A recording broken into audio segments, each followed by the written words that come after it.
Okay. Yeah. So this help sessions for 3AC3. I gathered one other person, Eric, here to help me with that. Eric's taken the course before.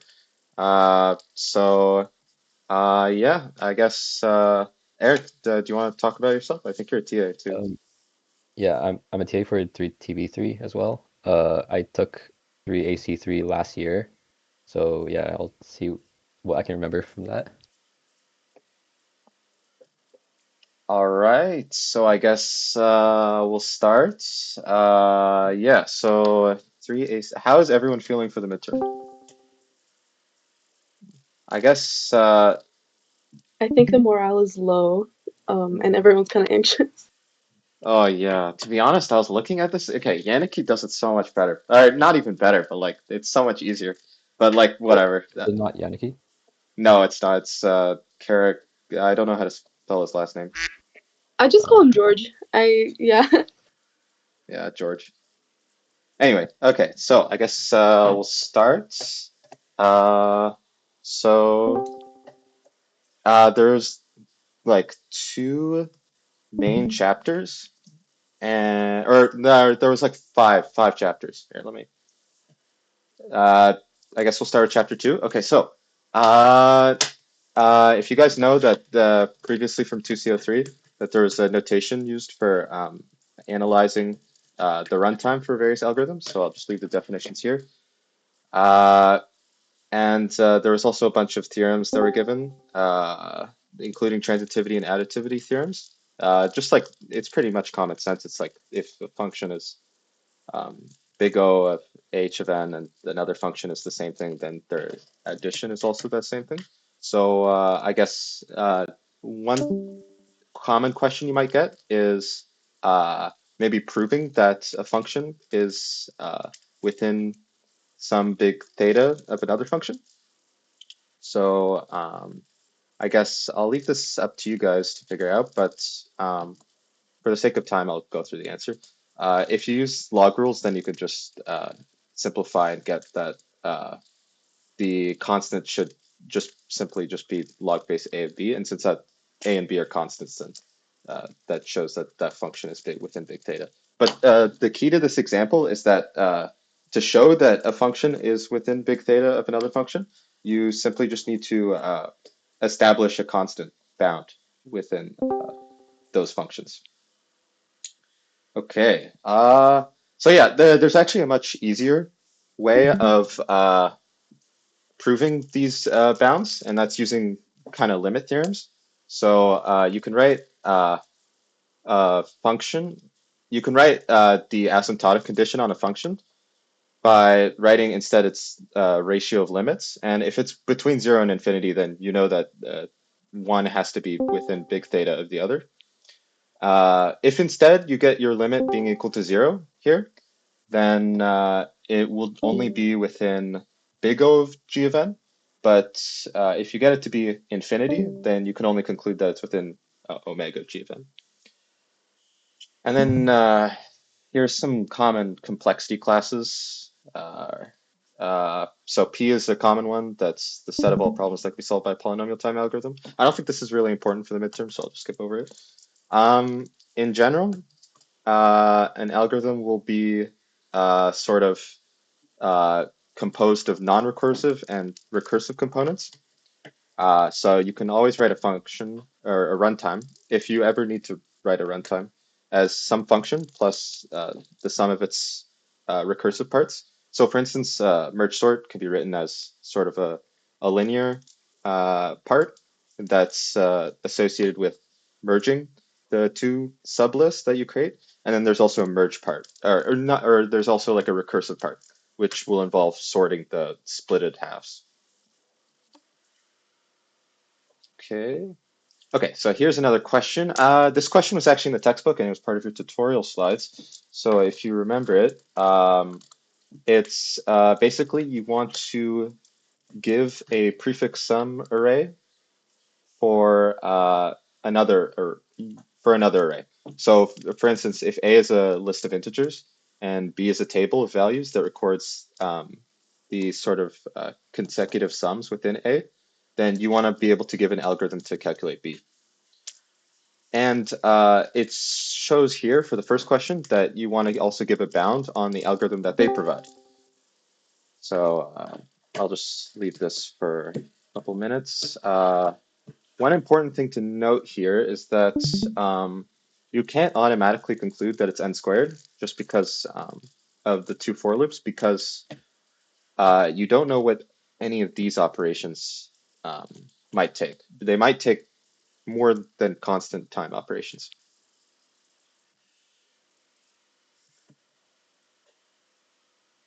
And we see that the answer instead ends up being a little more complicated.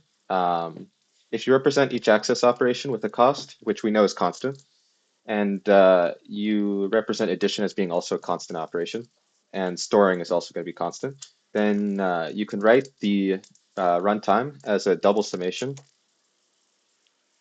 using these constants. And then using this expression, you can then prove upper and lower bounds. These upper and lower bounds are just taken with the constants k. You can find your own constants k, or you can sort of like reason that there must be a constant k, but otherwise you could show that it's bounded above and below by some cubic polynomial. And then that obviously shows that it's within big O of n cubed and big omega of n cubed, so therefore it must be within big theta of n cubed. And so it shows that it's not n squared, this algorithm. It's the algorithm that they presented. It's actually n cubed, and it's n cubed precisely because of the add up array entries option. So now the goal is to give a different algorithm to solve this problem that is much better. And if you haven't read chapter 6, it might be difficult to know like what kind of algorithm would be able to solve this problem. But if you have read chapter 6, then you know that using memoization as a technique is useful. So you can realize that when you're doing the double summation over here, you're doing some redundancies over the data. Like for instance, you're calculating the same sum over and over again. So you can actually keep a running track of sums. And in this case, we'll call it m. So m will represent the sum of integers in A up to a certain index. And you notice that if you simply subtract array indices or array elements in M, then you can get your prefix sum that you want. So you can actually end up trading this summation for just two subtractions and one single index, or two index lookups and a single subtraction operation instead, which is much better, and it's trades linear time for a constant time. So the full algorithm is given here. Here we first allocate space for a new array.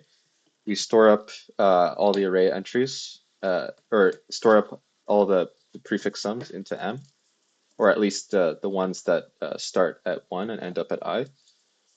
And then we do a double loop and use this property. And instead of these addition operations, we can replace it with a single subtraction operation here.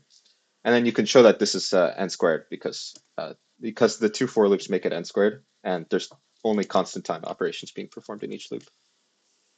So one important thing to note here is you don't actually need another array. You could just store everything in the index BII instead, or I think it's B1I instead. So you don't actually need another array, but another array is easier for visualization, and it doesn't really affect the runtime. Okay, here was another question. It's about storing a complete song that has the property where each verse consists of the previous verse with one extra line added on it. So this question's asking, how would you encode such a song using a script that has length f of n, where n is the length of the song?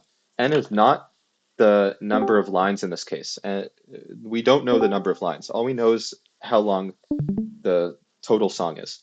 So essentially what it's asking for is how can we encode the entire song using a small function that grows as slowly as possible.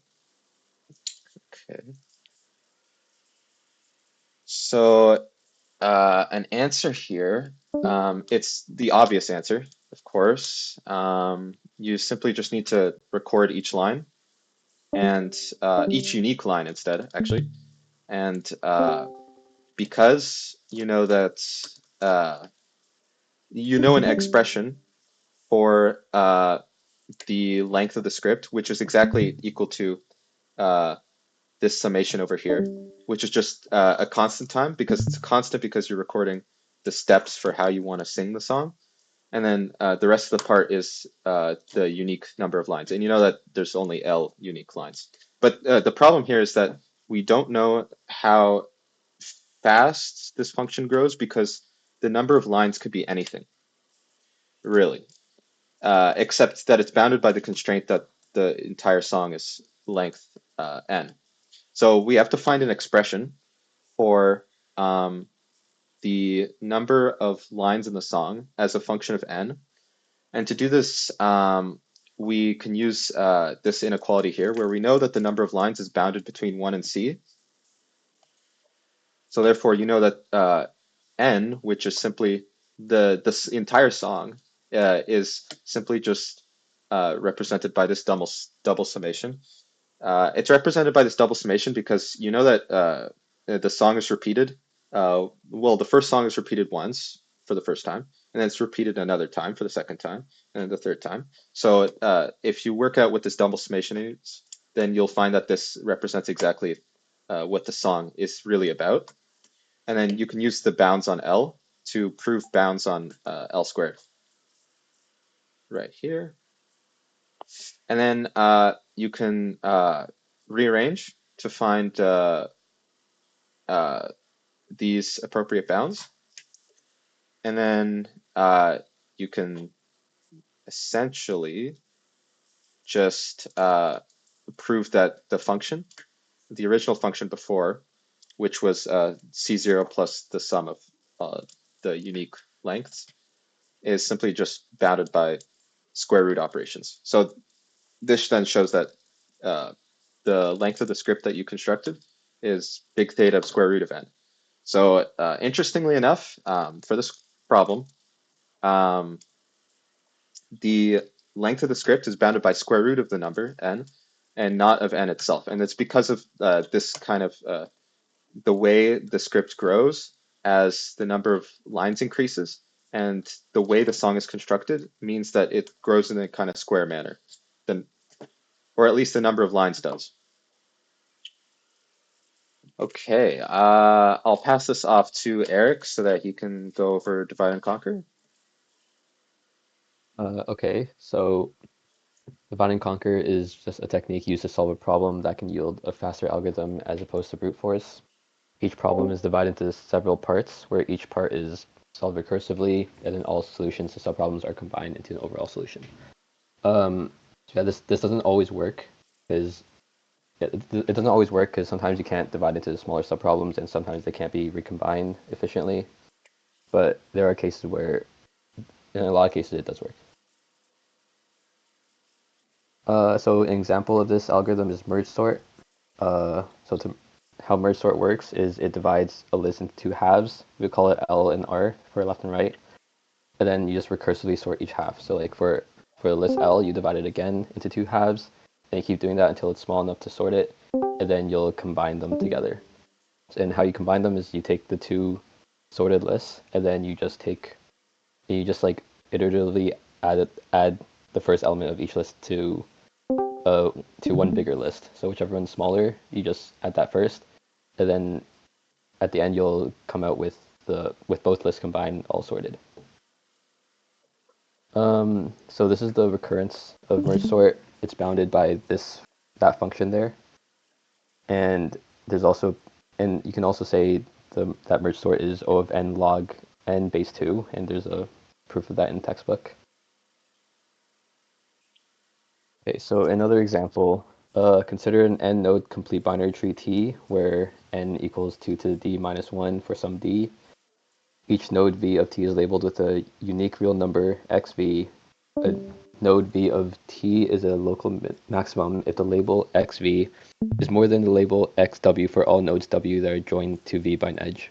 So basically, local maximum, it means any other node that's combined to it has a smaller value. Show how to find the local maximum is closest to the root using only O of n probes. Yeah, I'll just okay. Yeah, we'll show the answer here. No, we'll show the answer here. Consider algorithm below. So you start at the root node. You check if the current node is the local maximum. You do that by checking like all the things that are all the nodes that are next to it. If it is, then just return v and its height. Otherwise, recursively find the heights of the earliest local maximum on both left and right branches. And so the current node would become either the left node or the right node, and then you keep doing it until you find the local maximum on each side, and then whichever side yields the lowest height, that's the one you return.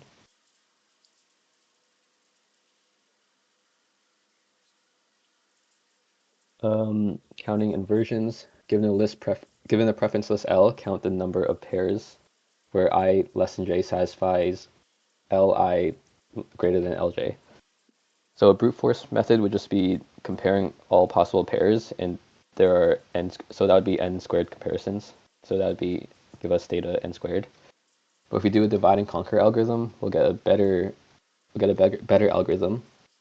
So we separate the list into two halves and recursively sort them, and then count the inversions in each half, and then we'll count the number of inversions with elements in different halves and return the sum of the three computed quantities with the merged sorted list. So we'll let T be the number of comparisons performing divide and conquer algorithm for counting inversions of a list S of size n. Yeah, so it's O of n because what we have this we see that T of n is bounded by this algorithm, and there's an induction proof in the textbook again. Okay, another example. Given a sequence of non-negative distinct numbers a1 to an, define pseudo inversion if I less than j and ai squared is greater than a of j. So like that's our definition of pseudo inversion. So now we are asked to give an O of n log n algorithm to count the number of pseudo inversions. I will say that this problem is similar to the one that was asked in the assignment, I think, but I modified it so that it's different enough where it would require you to know the concepts. So I'll give like probably like 2 minutes here to think about it, but it's actually we'll come back to it actually, just in case people want to try and figure it out before we reveal it. Okay, so we'll move on to closest pair of points. So given endpoints on a plane, find a pair with the smallest Euclidean distance between them. So brute force would be check all pairs, which gives n squared solution. And yeah, that's not what we want.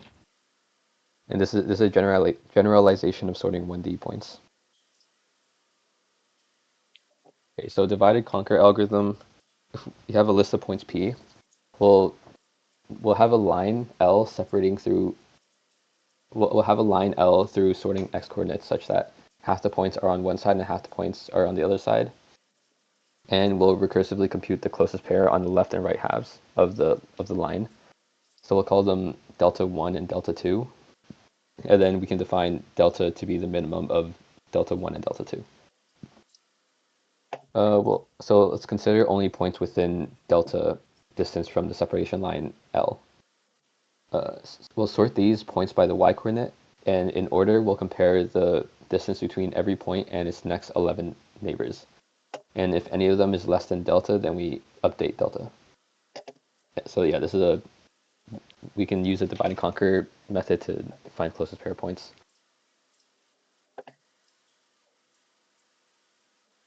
If a set of points Q sorted by their y-coordinates lie within delta of a vertical line, and if the difference between I and j is greater than 12, then the distance between qi and qj's must be greater than delta. So the divide and conquer algorithm is correct. If t of n is a running time for this algorithm, then where n is the closest number of points, if there's no pre-sorting, then you have t of n is bounded that by that equation there. And if you do pre-sort the y-coordinates, then it's bounded by the bottom one. And there's a proof again in the textbook. To comment on this, the reason why we need this claim is because in the original algorithm, we are comparing them in order for every point in its next 11 neighbors.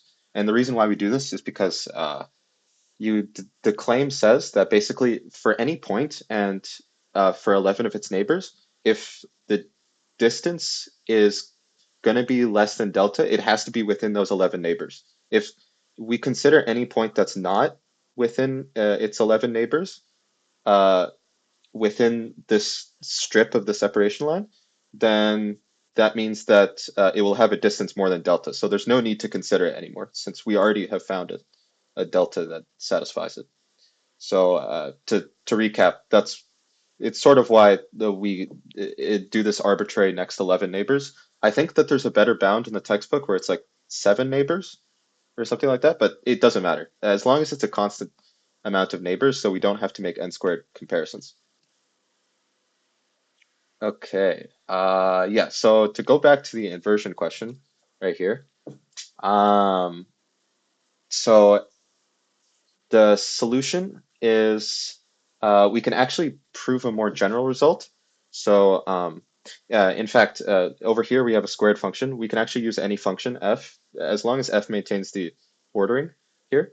So we can actually proceed just like the assignment solution, except we have like a small little twist to it. So we proceed as usual, divide the sequence into two halves, L and R. We recursively call the algorithm on inside both L and R, store the total in X, right? And now we'll merge twice, except we'll do the merge. We'll assume that the two halves are are sorted in decreasing order. So like they're kind of anti-sorted. So they're in decreasing order. And then we can merge once to make an anti-sorted list of the original sequence, and another time to count the number of F inversions between L and R, and then add the total to X. Okay, so it seems a little complicated, but here's the general algorithm is. It's relatively simple. So it's where over here we divide S into two halves, L and R. We call the general inversion method on both L and R, and we get A and B. Okay. And then while this is our first merge will count the number of F inversions between L and R, right? So one element in L, one element in R, it will count the number of inversions of that form. And essentially what we do is we look at which element is biggest, either F of L of I or R of J. And if F of L of I is bigger, then we know it's bigger than all the remaining elements because of the way that it's sorted in decreasing order. So you can add this to the total. So add the remaining elements in R to the total. And if instead F of L of I is not bigger than R of J, just simply increase the pointer on the right side. So yeah. And then in the end, we end up anti-merge. We do a second merge procedure after, where we anti-merge, and we finally combine L and R into one list that is sorted in decreasing order. And then we could simply return the sum A plus B plus C. And since f of x equals x squared, which was the original question, since this is a function that preserves the order for non-negative distinct numbers, then you know that this algorithm will work for this particular problem. So to solve this problem, we could just create a general algorithm to make this work on any function. Yeah, so proving this algorithm is correct, it follows the same steps as in the original case. Anti-merging shares an equivalent runtime because it's simply just sorting in decreasing order. And counting the inversions between halves requires at most O of n loops, because at each iteration of the loop, we're either increasing the pointer I or j. So then we get this kind of runtime bound, which is, so it's bounded on the two halves plus O of big O of n. And so that means you can use some arguments like proof by unrolling or proof by master theorem to show that the final complexity is just O of n log n. So yeah, so that's the algorithm there. Yeah, so back to the program. Go ahead, Eric. Okay, so integer multiplication. Given two n-digit numbers a and b, compute the products a times b. So a naive approach is the way we normally know how to multiply. It's just like the simple long multiplication thing. It's n squared operations. But there's actually a trick that we can compute multiplication more efficiently. So the trick is to separate a number based on a chosen base. So we'll use base 2 to exploit existing bit shifting architecture. Okay, so Karatsuba multiplication.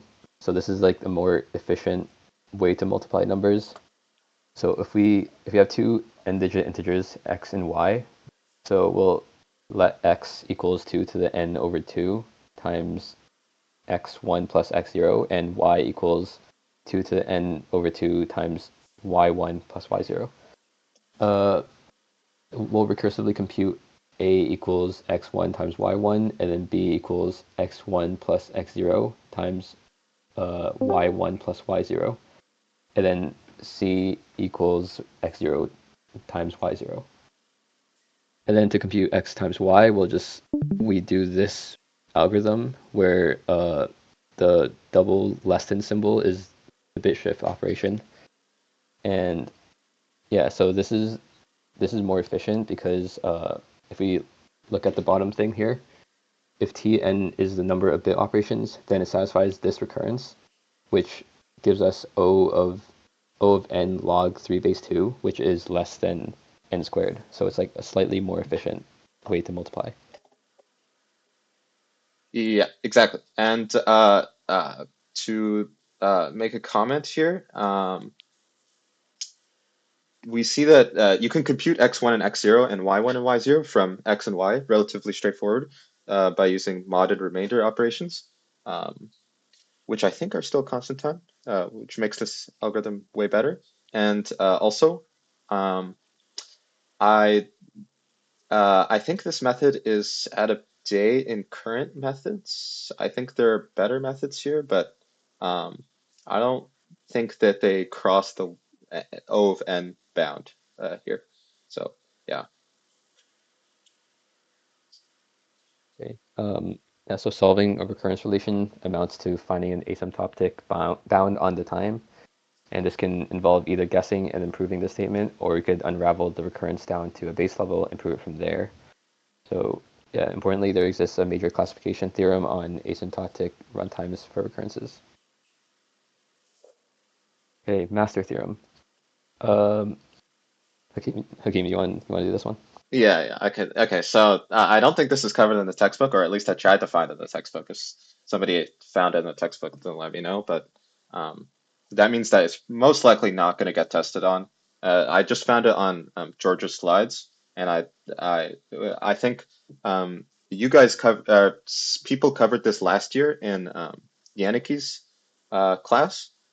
And he actually had a question like this on the midterm and the final, I think, for master theorem. So I'm just covering it now just for the sake of completion. But basically, what it says is you can solve a recurrence of this general form where you split it into A parts that are of size n over b. And then you also have a function that also is important in the runtime. So if you have this recurrence of this form, then label C crit as log base B of A. You'll find out why this is important later, but basically this value is the critical value for where this function f becomes important in the recurrence relation. So essentially, for the first bullet point, if the function f is less important than this recurrence relation, then we can treat the recurrence relation as if we're ignoring it. And basically, we can treat the recurrence relation as if we're basically ignoring the function f, and then we can prove that t of n is exactly equal to big theta of n to the power of crit. Now, if it's equally as important as the recurrence relation, then it's bounded by this function where we attach a log term to it. And if it's more important than the recurrence relation, then it's simply just bounded by f of n. For the third condition, there is also an extra required condition as well that needs to be shown.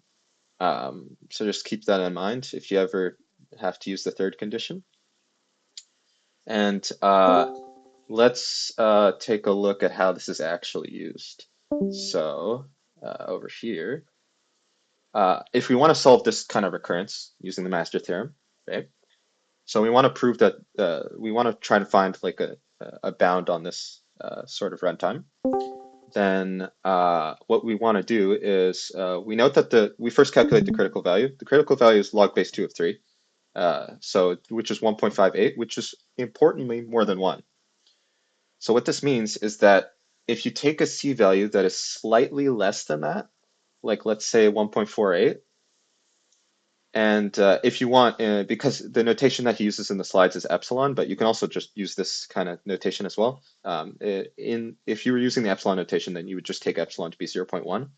So note that f of n, which is equal to n, is within big O of n to the c. So we know that n is big O of n to the power of 1.48.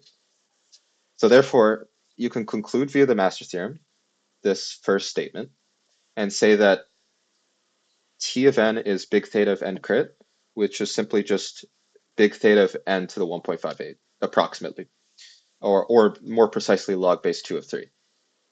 So yeah, that's how you would use the master theorem for these type of questions.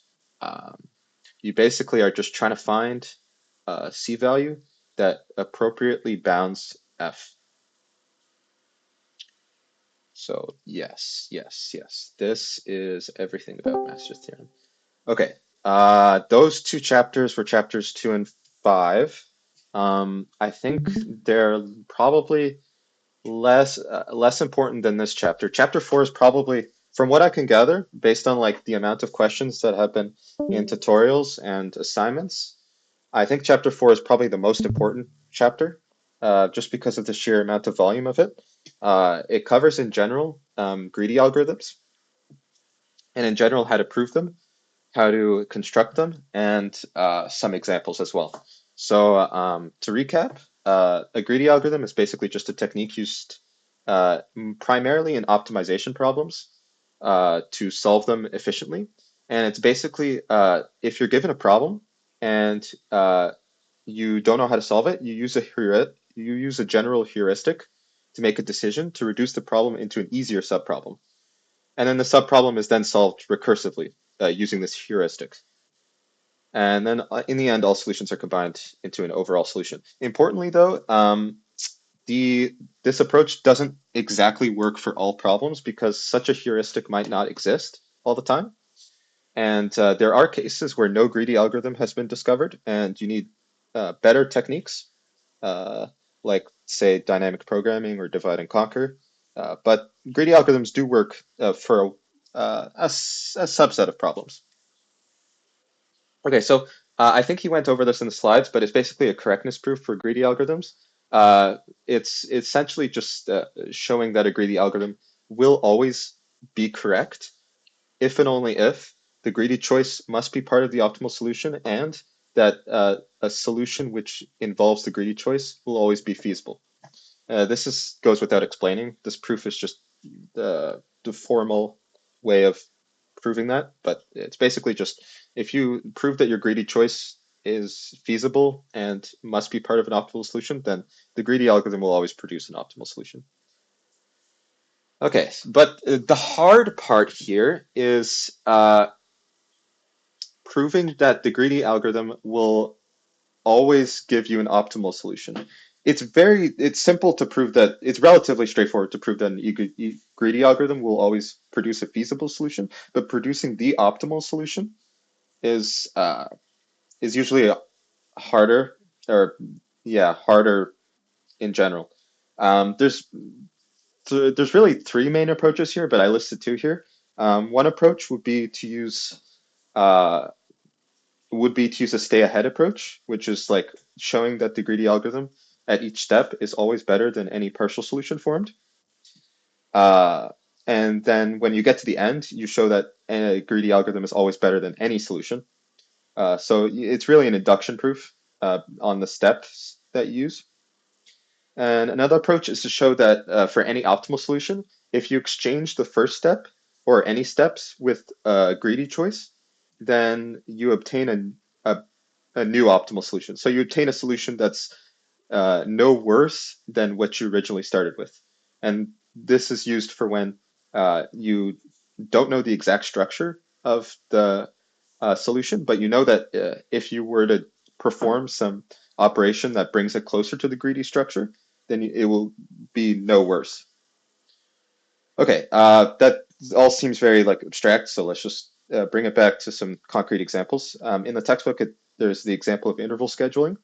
So if you're given a list of jobs that start at some ordained time and that end at some ordained time, you say that their two jobs are compatible if they don't overlap, essentially. So the start time for one has to be more than the finish time of the other, or vice versa. Then the problem is to find the maximum subset of pairwise compatible jobs. So just find the most amount of jobs that you can have that are all compatible with each other and don't overlap. So now to solve this problem, there's no easy divide and conquer approach. So the key idea here is to use a greedy approach. But there's the question of what greedy choice should you make to solve this problem? There's different options. There's earliest, you can sort all the times or all the jobs by earliest start time. You could sort all the jobs by earliest finish time. You could do fewest conflict, shortest interval, but there's no indication as to which one would always give the optimal solution, except for one, which is the second one, actually, sorting by earliest finishing time. So the greedy algorithm here, the algorithm to solve this problem would just be sort all the jobs by their finish times. So sort them by which ones end the earliest. And then at each step, add a job to the set if it's compatible with everything else in the set. And then you just simply just return the set. So it's a relatively simple algorithm. And it can be shown easily that it always produces a feasible solution because you only add stuff to the set if it's compatible. And because all you're doing is sorting and then looping over the jobs, the time complexity is just O of n log n. N log n for the sort, and then n. There's also a plus n, which is unimportant for looping over the jobs. And yeah. Now, the hard part is proving that it returns the best solution to this problem. So in this approach, for proving it, we use a stay ahead approach. So essentially what we do is we basically prove via induction that if we have a set, uh, if we have two sets, right, one corresponding to what the greedy algorithm gave us and one corresponding to what the optimal solution gave us, then we can prove that the finish time for the last job that the greedy algorithm did is always less than or equal to the finish time that the optimal solution did.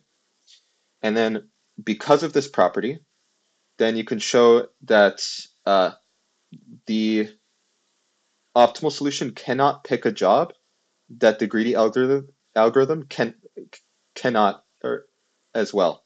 So essentially what you're saying is that the greedy algorithm will always be able to pick a job if the optimal solution can pick one better.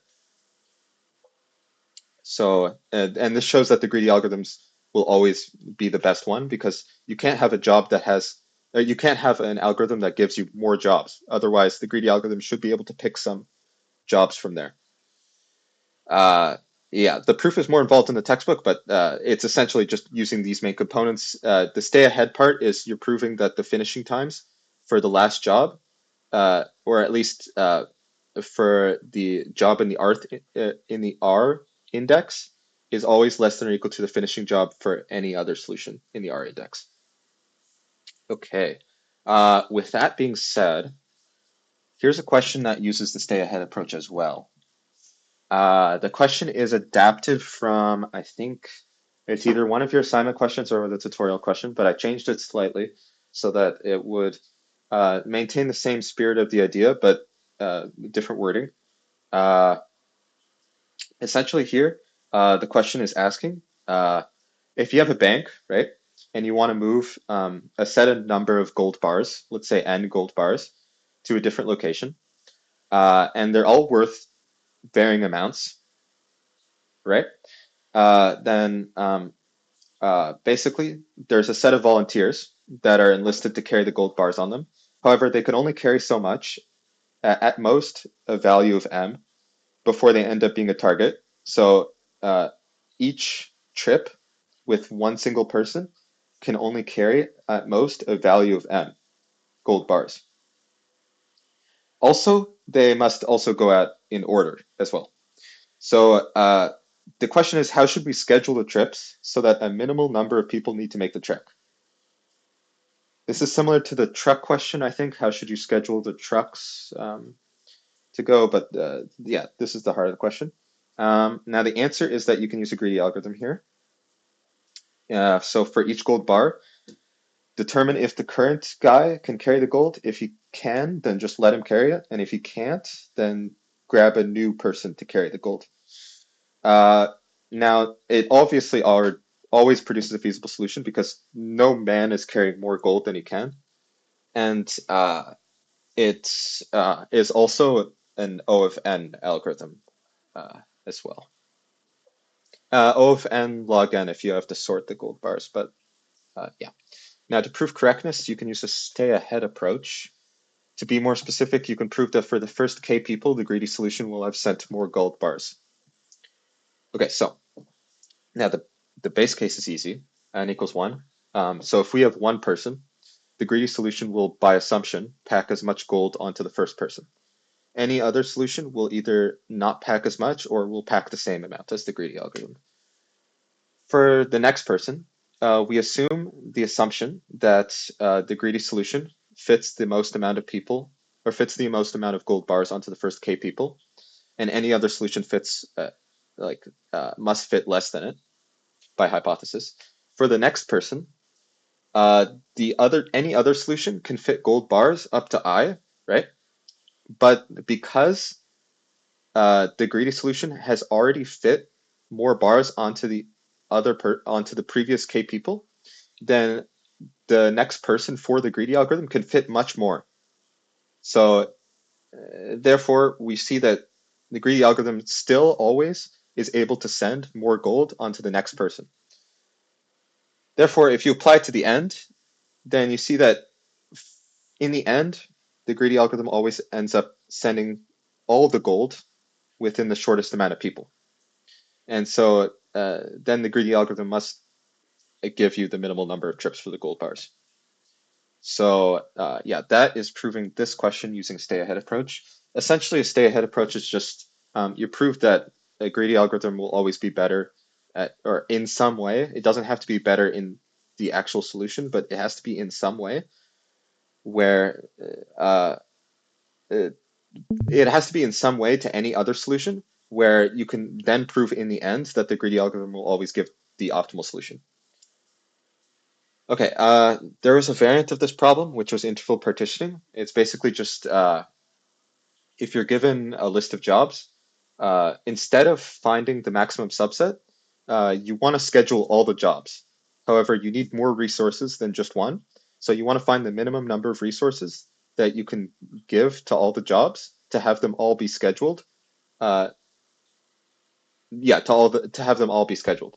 So an example would be if you want to find the minimum number of classrooms to have mutual classes running at set times, or if you have if you want to find out uh, like if you had like a TV and like you want to like find out the minimum number of TVs where everyone gets to watch their program.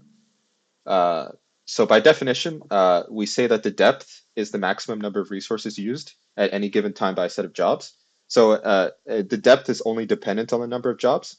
So if at any time the uh, the if at any time there are jobs using more resources, then the depth will be equal to, it will be at least as big as that number. And you can see obviously that that means that a solution to the interval partitioning problem has to be at least as big as the depth of the set of all jobs. And you can use this property here to kind of construct a greedy algorithm here, which basically you just consider the jobs sorted by ascending start times. And you start with no resources. And essentially what you're doing is you're simulating how many resources you actually need. So for every job, you find out if there's any resources that are freed up. And if there is, then you could just schedule the job for that resource. If it's not, then you just allocate a new resource and uh, schedule a new job, schedule the job to that resource. And then in the end, you return how many you ended up needing to make. So the greedy algorithm above will always uh, produce a feasible solution. And because you sorted the jobs at the beginning and because you only did one single pass over the list of jobs, you know that the complexity is n log n. Uh, yeah. Now there's an optimality theorem that relates that shows that the greedy algorithm will always produce an optimal solution. The proof is long. I won't make a comment on it that much, but if you want to check it out, you can look at the textbook or look at the slides. But essentially, what you show is that at any step of the algorithm, D has to be less than or equal to the depth of the number of jobs. And so in the end, you get that D has to be less than or equal to the depth of all the jobs. And because you know that's a feasible solution, you know that D is also at least the depth of the number of jobs. And so that means they must be equal. And you know that every other solution has to be at least the depth of the jobs. So you know that you found the optimal algorithm or optimal solution because you found the lower bound on all other solutions. Okay. That was just a variant of the interval partitioning problem. There's another problem which is minimizing lateness, and what it essentially means is that if you're given a list of jobs and one resource where a certain job takes a certain amount of time, uh, and you also give it a due date as well. You don't give it a start and end time, you give it a due date. So what this means is that the due date is basically a penalty on if you're late to completing the job. And the penalty is essentially something called lateness. And lateness is the maximum between 0 and how much it was late to the job. So the start plus the duration is the end time, and you're just measuring like the distance from when it was past due. And you want to minimize the maximal lateness of the set of all jobs, right? Okay, so basically you want to minimize the maximum amount of time that a job is late for. The greedy algorithm here is to sort it by ascending deadlines. And you could see why this might naturally come up is that you obviously want to schedule the jobs that will be due earliest in the beginning, because so you can get them out of the way so that they don't so that their due dates do not incur a penalty, right? So basically, you just simulate a certain time, you assign a job to that time, and then you just update the time factor like that. And the greedy algorithm here has no periods of idle time. You could see that at any point the resource is always going to be consumed by a job. Like there's no period where like a job is not using the resource, which is good, and it shows that this is a road to something that's optimal. And Indeed, it actually is. It is optimal. The proof is uses an exchange argument, which is different from the previous two arguments. So an exchange argument, if you remember, is essentially when you want to show that just by flipping any optimal solution towards a greedy algorithm will make it no worse. So essentially, what this proof is basically is that if you assume that you have an optimal schedule with the fewest number of inversions, here we define an inversion to be anything that's an index that's out of place from what the greedy algorithm would give. So basically, a pair ij such that the due date between for job j is appears before the due date for job I, even though job I appears before j. So you essentially assume that the optimal schedule has an inversion of this type. Then if you swap these jobs, you can prove that the lateness for all the other jobs remains unaffected, and that the lateness for the swap jobs will be no worse than what it was originally. And because you can keep doing these swaps, you can essentially just arrive at the greedy algorithm and show that that any optimal solution can just be swapped to be exactly the same thing as the greedy algorithm, and therefore the greedy algorithm it must be have the same solution as any optimal solution. And so essentially, yeah, that proves that this algorithm is correct. Okay, so that was an example with the exchange argument. Here's an easier example with the exchange argument. I changed it slightly from what it was. I think it used to be an assignment question earlier, but I changed it here. Oh, okay. Yeah, James did ask. Yeah, Yeah, yeah, yeah. yeah. I So, was just gonna say. yeah. Okay. How to pick stay ahead or exchange argument and some different types of exchange argument examples. There seems to be multiple ways, such as contradictions, etc.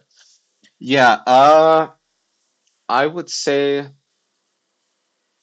to pick stay ahead or okay. So, okay. So for interval scheduling in particular, to see how you would pick a stay ahead algorithm, um, I mean, really, you could do both. It's just like what you find to be easier in the moment. So you could try an exchange argument here and try and see what happens if you exchange two jobs.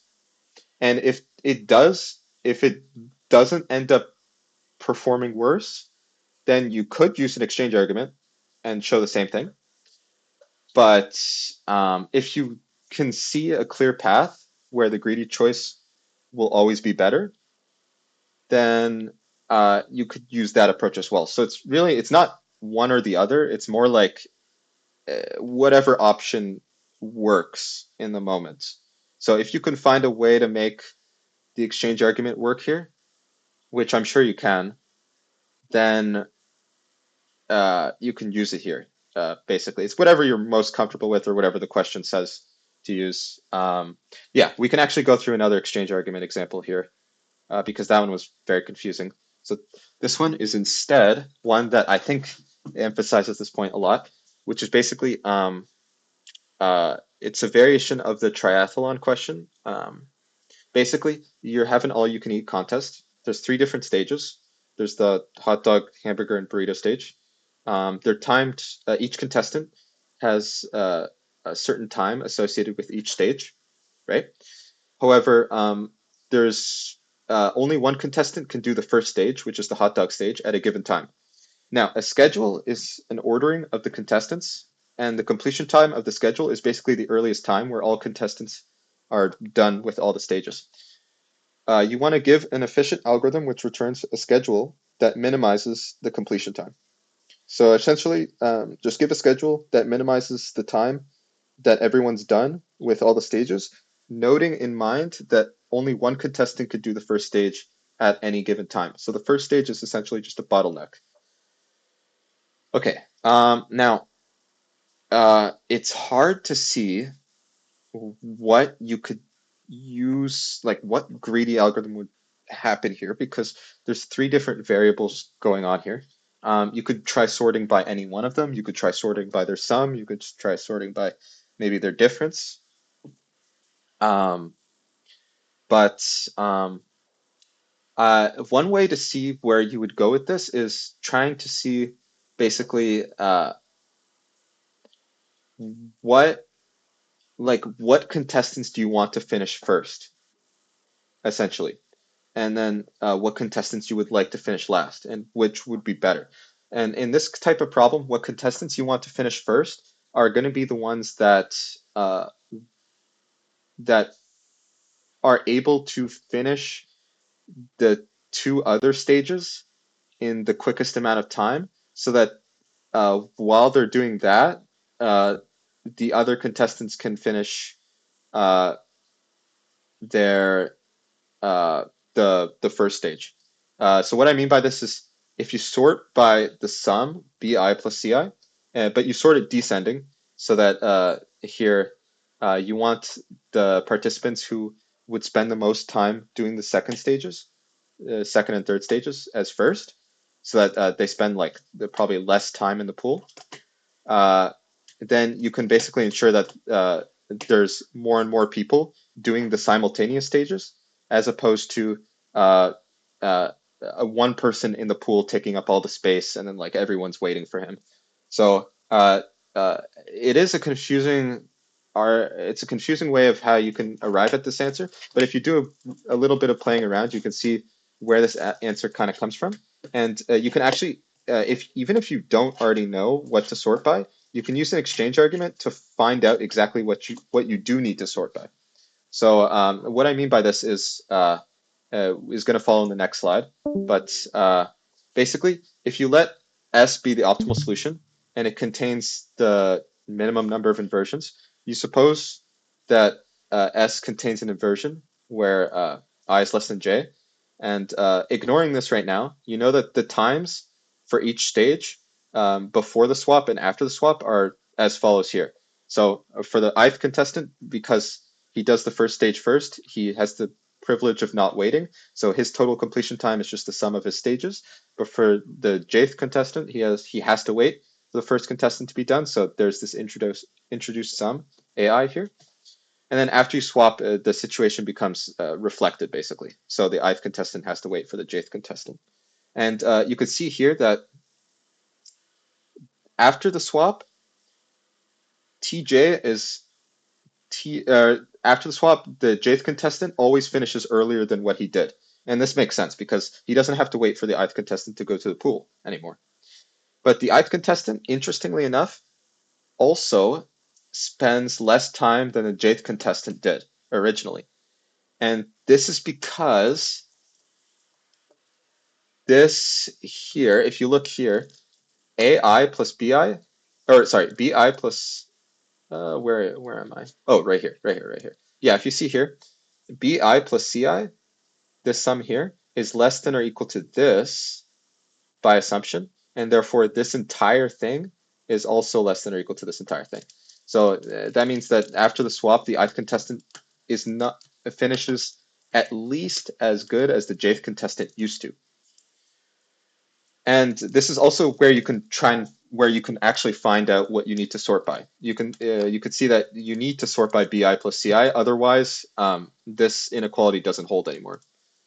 Uh, so that's where this inequality comes from. And so if you sort by the summation of the second and third stage times in descending order, then you can ensure that by swap, if there's any inversions, then by swapping them, you won't uh, get a worse solution. And basically, because you already assumed that there's no better solution, then by swapping, you reach the contradiction. So you know that the optimal solution cannot have any inversions. So it has to be the same thing as what the greedy algorithm produces. So yeah, so that's a kind of exchange argument, and that's how you can arrive at the answer using the exchange argument. So if you didn't already know what to sort by, you could just swap the contestants and then figure out what you need to sort by to make the swap no worse than what it was originally. So yeah. Yeah. We can cover more exchange arguments probably uh, in the in a bit. Yeah, yeah, yeah. Once we wrap up chapter 4, we could probably cover more, right? Eric, do you have any comments on how would you pick a stay ahead versus exchange argument approach? Uh, I don't know. I think what you said was fine. Yeah, yeah. It's kind of hard to say because it's like there's no like definitive concrete way of proving these greedy algorithms work. It's more like you exploit the structure of what the problem is, and you uh, you try and figure out uh, through either swapping or through trying to figure out what in what way the greedy algorithm is better. You try and figure out through those methods what kind of methods you sort of use. Uh, yeah. Okay. Okay. Optimal caching. Eric, did you do optimal caching that much in last year? I think we did a little bit of it. It was like a weird question though. I don't think personally I don't think it'll probably appear in their midterm. But wait, what kind of question was it? I don't think it was a weird version. I think it was just like normal optimal caching. Like as in like I think you just have to like do it. Like just like, oh. yeah. Oh, that's okay. That's funny. Okay. Well, that's funny. Oh, that's Yannicky for you. Anyway, given optimal caching is basically if you're given an initial cache with capacity and a list of item requests, then you want to return a schedule that minimizes the number of cache misses. Uh, and there's also terminology associated with this. So you can call a schedule reduced if whenever an element is inserted, it it's inserted exactly when it's needed. So an element is never inserted into the cache before it is actually needed. And you can show that every schedule actually has a corresponding reduced schedule. So that means that the optimal solution to this problem will have a corresponding reduced schedule. So you only need to worry about the reduced schedules. That is the schedules that grab an element whenever they need them. Uh, yeah, so there's different approaches for greedy algorithms for optimal caching. Um, the one that actually works, if you're given all the requests at once, is the farthest in future greedy algorithm. And basically, whenever there's a cache miss for a certain element, so whenever you don't have an element in your cache, you eject the one element in your cache that is requested the farthest in the future. Okay. Yep. And basically, you can show that to prove that this greedy algorithm works, you basically show that at every step there exists an optimal reduced schedule that makes the same eviction schedule as you. And so that means in the end, there exists an optimized reduced schedule that makes the exact same eviction schedule as the farthest in future algorithm. And it's proved that uh, in the textbook as well that the greedy algorithm will always produce the optimal schedule. Okay. Uh, yes. Okay, I'll leave shortest paths to Eric. Go ahead, Eric.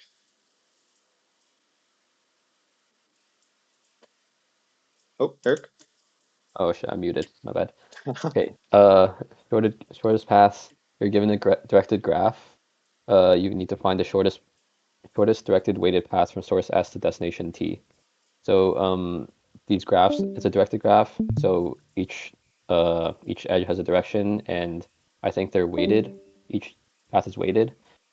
So there's Dijkstra's algorithm where you have a set of you have a set S where it contains only the start. It only contains the source node, and D at S equals 0, while capital S is not equal to V, which is just the set of every node. You choose an edge E, which is from U to V, where U is in S. So in the first case, you can only have any edge directed from S from the source node, and then V that's not in S. So you find an edge that goes from a node that's in S in the set S that goes to a node that's not in the set S, and just find one of those edges that minimizes the du plus plus le. Um, Yeah, so, and once you find that, you add the vertex S to S, and then set dv equals to du plus LE, and then you return D when the loop terminates. Importantly, this algorithm only works if the graph has non-negative weighted edges. So if it has negative weights, then probably forget about this algorithm. Does not work. Uh, but yeah, essentially Dijkstra's algorithm is just it's just basically just sorting vertices based on which vertice is the best to add to. So yeah. It's probably easier to visualize it if there's an example, but I don't think. Oh yeah, that's actually so true. Okay, we can give an example later. I think we'll have enough time for Yeah. that. Yeah. Yeah, maybe. Okay. Am I doing this one too? Sure. Yeah. Okay. Okay. So a minimum spanning tree is a problem where you're given the graph where you're given the graph G, you need to give a subset of edges such that the graph given by only those edges is a connected graph, minimizing the total cost. Uh, I'm not sure what that is actually. Oh, Maybe you should take over. yeah. So basically, it's just the MST. It's just the sum of edges that minimizes the total cost. Those are just the weights on each edge. So Oh, it's a uh, weighted graph. Okay. yeah. It's a weighted graph. Uh, yeah. So basically, if you can actually show that the MST is a tree, funny enough, because the definition doesn't explicitly say it. But basically, the solution is a tree, and what I mean by a tree is that it has no cycles in it. Uh, so there's no cycles in the MST. Uh, and then it actually has the unique property that if S is any subset of nodes that's not empty and it's not all of V, so there's nodes that are both in S and not in S, then if an edge is the minimum cost edge with one end in S and the other in not in S, then every MST solution has to contain the edge, like no matter what.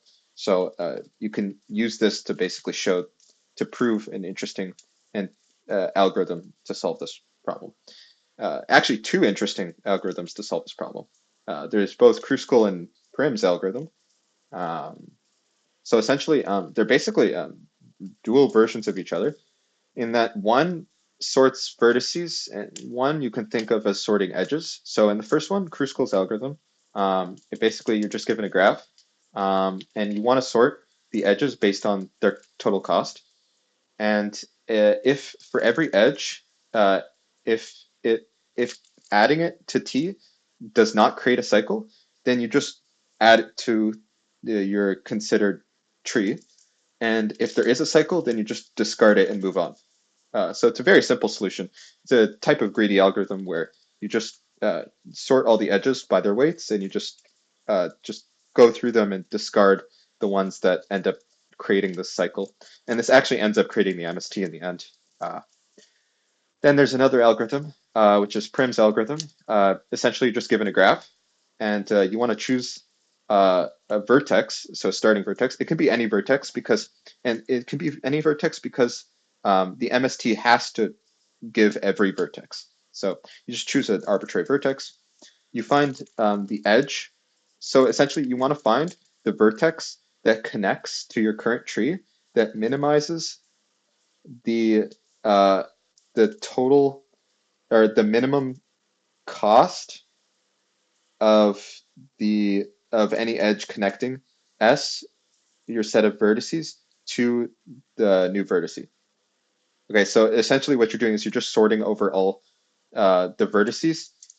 You're trying to find which vertice you can add that will and which edge associated with that vertice you can add to your set of vertices that will minimize the cost of adding it.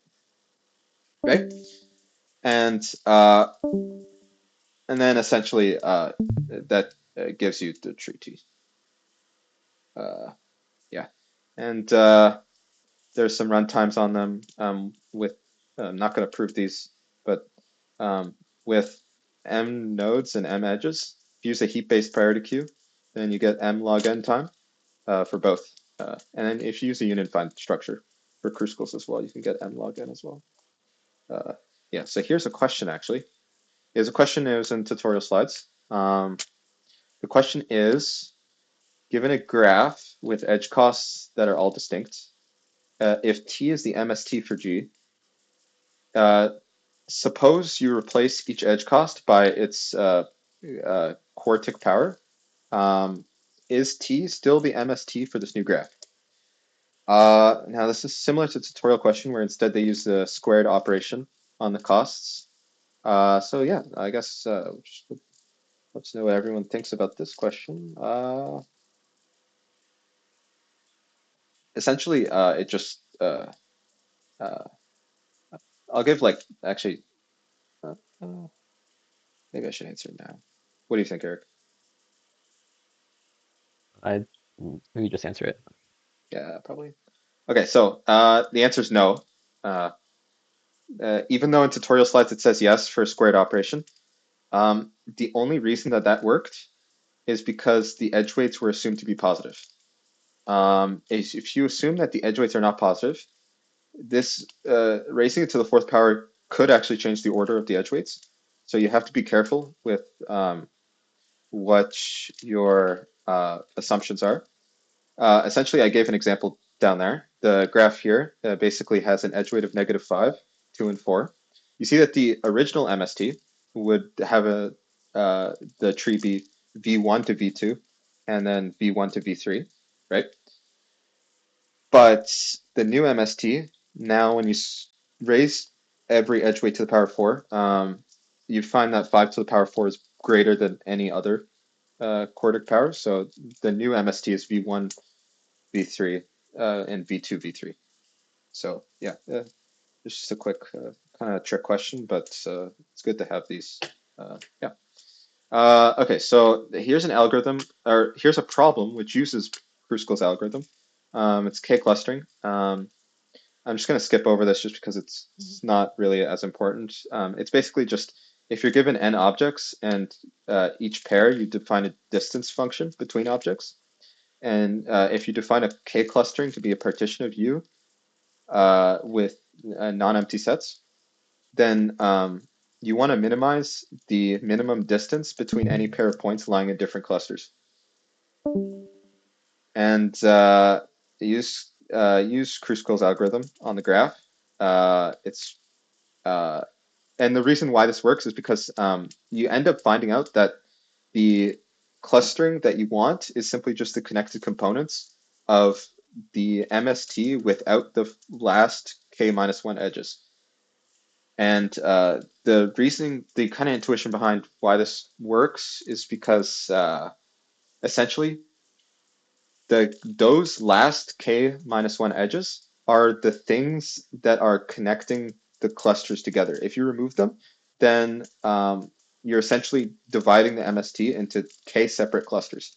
And you can count them by using some algorithm like DFS or BFS to count the number of not strongly, but the number of connected components of the graph. And then you could just return them simply.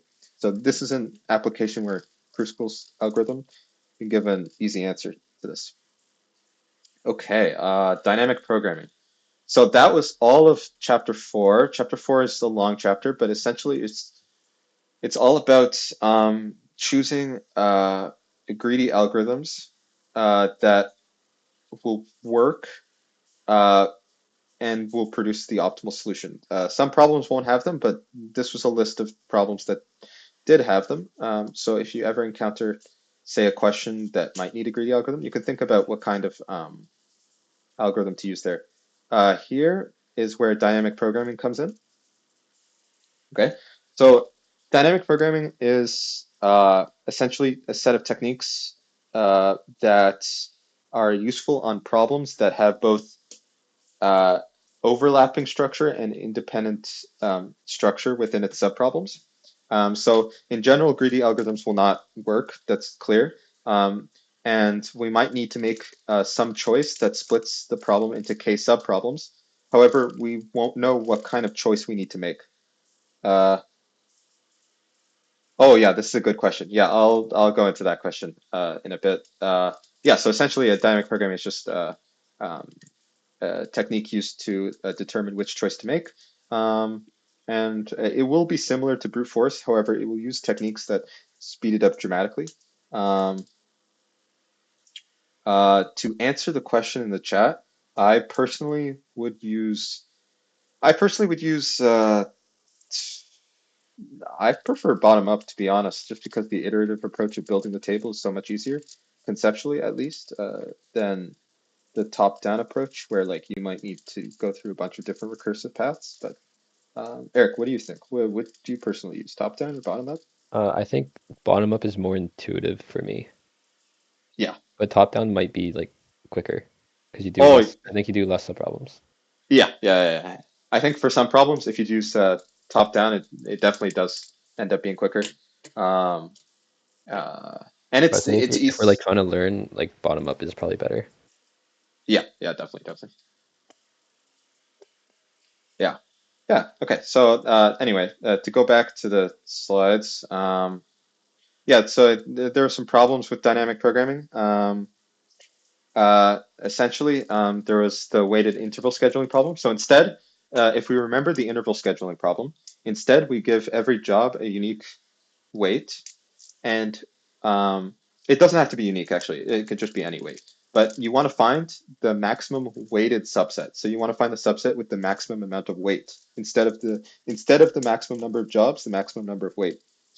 Now, we know that the greedy algorithm works if all the weights are one, because this is just essentially just counting how many jobs there are. But it actually fails in general for other weights. And in fact, that there's no really known greedy algorithm to work. So we must use a dynamic programming algorithm here. Now, dynamic programming solution involves making a specific choice to split it into subproblems. The most natural choice is if we represent choosing a specific job to include as part of our subset or not. And then you can go down the list of subproblems from there. You can store the solution of whether to pick a job J from the remaining elements as part of a subsolution so that you could use for later. So okay, so we can assume, for the sake of the problem, that the list of jobs is sorted by finish times. If we let P of I be the largest index of the job that's compatible with job J of I, then if opt of I represents the optimal value of the maximum weighted subset for the jobs up to index I, we can write a recurrence relation for the optimal solution for a given index I. Uh, okay, so to explain this recurrence relation, it's simply, well, if we start with no jobs, then the optimal solution is zero, obviously, because we can't pick any jobs. But if we have I jobs, then either we can choose to pick the last job or do not pick the last job. If we pick the last job, then we add its value to what we want, and we recurse on the last index that is compatible with the job that we just picked. If not, then we just recurse on the rest of the elements. Uh, so that's kind of where this reasoning goes. And a typical DP algorithm will store an array that will be a lookup table and loops from the end to the start so that we can always look up values. And essentially, the algorithm starts at this algorithm in particular starts at I equals n, but other algorithms can in general start at different points. So essentially, we're keeping a table of the subsolutions, and we can use these subsolutions to build solutions to higher problems. This method is usually called memoization, and it's using this cache to avoid repeating calculations. So essentially, what we're doing is this algorithm's O of n.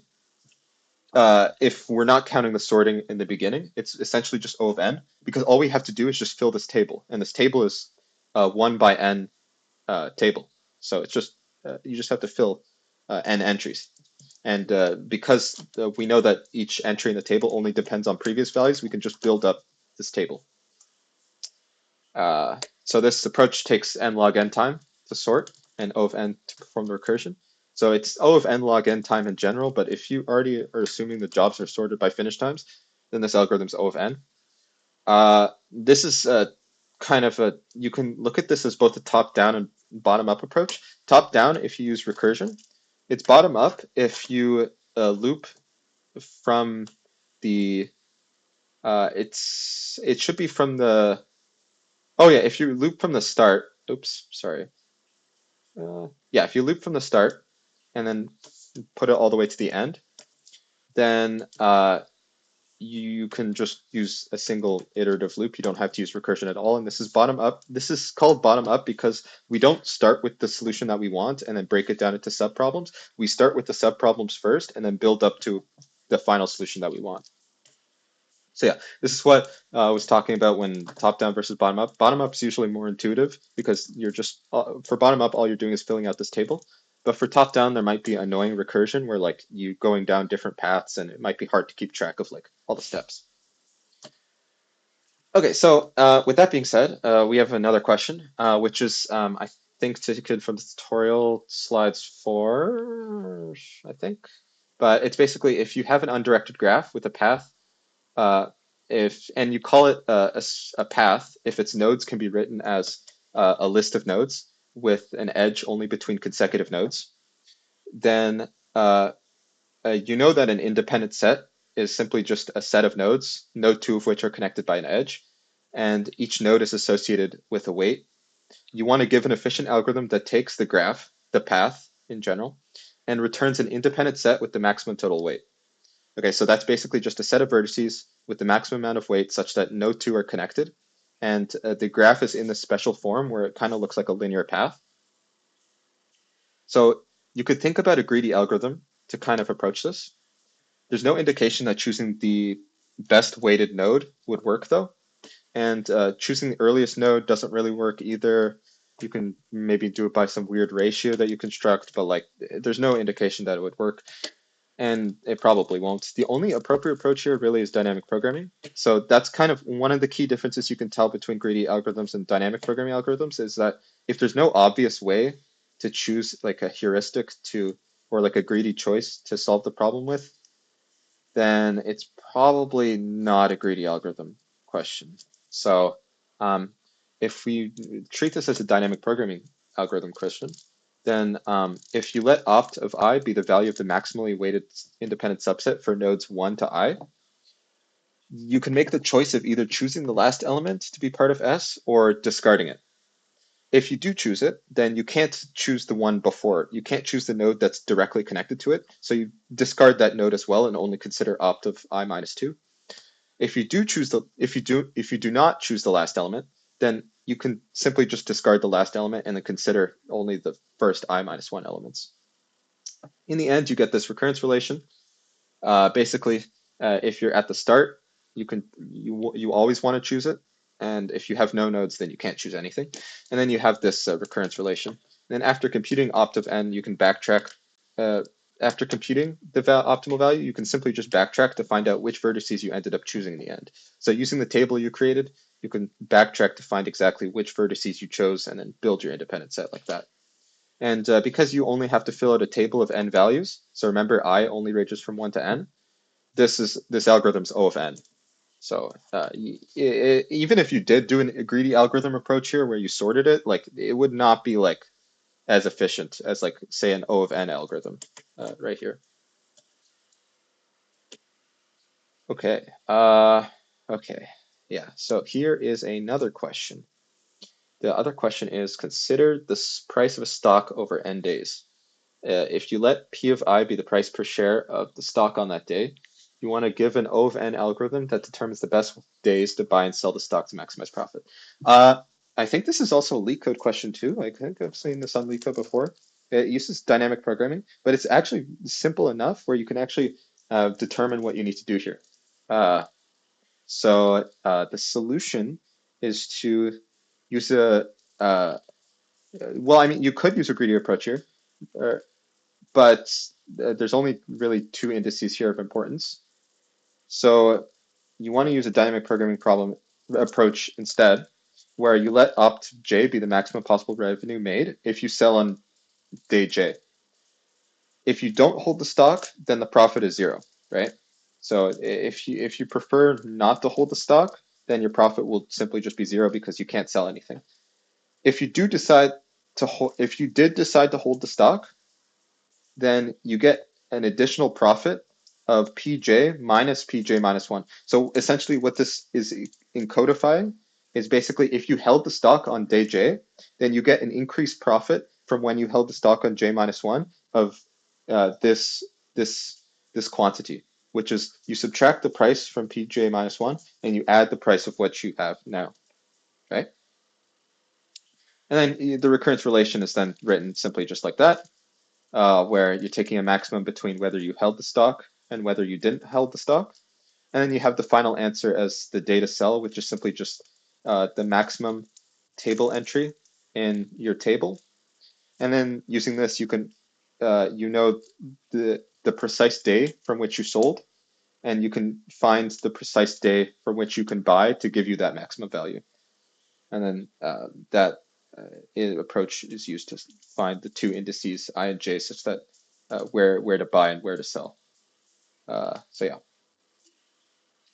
and this algorithm is O of n because it's a table of n by 1 values. So there's only n values here that you need to fill in the table, and the recurrence relation takes constant amount of operations to perform. Yeah. Okay, here is another problem, segmented least squares. I'm just going to go quickly through this. Basically, you have a set of points and you want to find a partition of the points into segments that you can fit squares through. This is the exact error of, this is the penalty of a specific partition of points. It's not really that important, but basically, you want to you make a choice of whether you want to include the last element or not, and then you recurse on that. So here is the recursion here. Yeah, if you want to review it on your own time. It's not really that important. I think it's too technically complicated to cover, so I'm just not going to cover that. Same thing with this here. It's probably too complicated to cover in this amount of time. So subset sum, I think subset sum is easy enough to talk about and to consider. So subset sum is a subset of the knapsack problem. So it's essentially the knapsack problem, except with the values constrained to be 1. And it's essentially you're given n items, each with a specific weight, and you want to give the subset that has the most amount of items in it that satisfies the weight constraint. Now, a funny remark is that no efficient greedy algorithm has been found to solve this. So we have to use a dynamic programming approach, and that's usually this is the bona fide dynamic programming problem that people present as a way to showcase dynamic programming. So whenever you think about subset sum or knapsack problem, you should be thinking about dynamic programming. Yeah, if you let O of I W denote the solution to the subproblem with maximum weight W, then you get this recurrence relation here. We have to note that this is different than when we did the other problems. In the other problems, we had a single index to keep track of the subproblems. Here, we can't do that. We can't do that because choosing an item also affects the weight constraint as well. So you have to keep 2 indices here. The first indice will denote whether we're considering the first I items, and the second indice will indicate the maximum weight that we're allowed to use for those I items. And in the end, we want to compute O of NW. So in the end, you want to compute O of NW. And if you know that this the optimal solution is of this form, then you can find a recurrence relation based on whether you chose the last element or not. If you did, then you add its weight to the subproblem of finding the maximum subset with the rest of the elements minus the weight from the weight constraint, right? So your weight constraint gets smaller as you go along if you choose the item. If you don't choose the item, then you could simply just ignore the item and just ignore its weight as well. So essentially, this recurrence relation is basically if you chose the item, then make the weight constraint smaller. If you didn't, then just ignore the item and consider the rest. And then you get this recurrence relation. And then to solve the problem, all you have to do is compute the entire table from 0 to n and from 0 to w for each indice. And notice that this is an n. There's n times w entries in the table, so the this dynamic programming problem basically just takes O of n w time. And the optimal set S can just be found through backtracking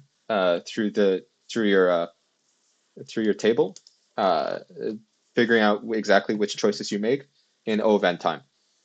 So essentially, the solution to this problem is O of nw. And it's also the same runtime for the generalization of the problem, which is that you're given values for each item and you want to find the maximum valued subset. You simply just use the same approach, except instead of summing the weights, you sum the value here. And then that gives you the same solution to the knapsack problem, and it solves it in O of nw time. Okay, Eric, I think you've covered RNA secondary structure, right? You did that before? Oh yeah, that was kind of complicated. Yeah, do you want to go through it a little bit? I'll try. Yeah. So this is a DP problem, I think. So each strand of DNA/RNA can be viewed as a string of bases, where each base is from the set A, C. It's just one of those letters, and only the bases pairs A and T and C and G are possible, and each pair can be paired with at most one other base, in which case they form a matching. Are there any pictures? Because I don't think this can. Yeah, you're It's right, kind of hard to actually. explain without pictures. I'll try and find some pictures in the meantime, like right Okay, now, yeah. actually. Yeah. Okay. For a single strand of RNA, let B equals B1 to Bn, where Bi is one of the letters ACGU. Um, a secondary structure on B is a set S of pairs IJ such that the ends of each pair S are separated by at least I less than J minus 4. S contains pairs of the form A to U or CG. S is a matching, and if I, J, and K, L is in S, then we cannot have I less than K less than J less than L in that order. Um, yeah. So, is there? Wait, do you get the picture? Almost. I think I found something that is, yeah, I did. Okay, there we go. Let me see if I could snip this here. Is this still showing? No, Oh, it's this not. is showing the other table. Wait, maybe you can Uh, like, can you annotate the slides? If you like, yes, if you can draw it, like, yes, because I don't think it's like that complicated picture. yes, I can. Wait, give me 1 second.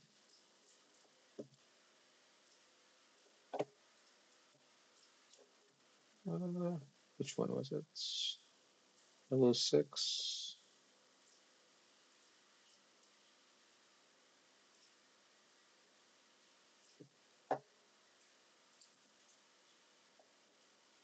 There we go. Is that Yeah. visible? Yeah. Yeah, so these are taken from Yannicki's slides. I'm just going to show just this specific part. I'm not going to show his entire slide set. Uh, yeah, go ahead, Eric, take it away.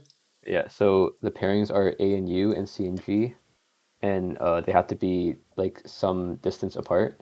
So if you look at the top left picture, like CG would be a pair because that C and that G is like has enough letters in between them. So we see that C cannot match with like the G that's like right above it because there's not enough letters between it. And yeah, and also if we look at the last picture, the third one, it like you can't have like crossing like that. So yeah, that doesn't work. That pairing does not work. In the second picture, the C and the G are too close, so that doesn't work. So yeah, you just need to find. I think it was maximum number of pairings. Yeah, Yeah. So yeah, yeah, that's exactly. basically what that problem is.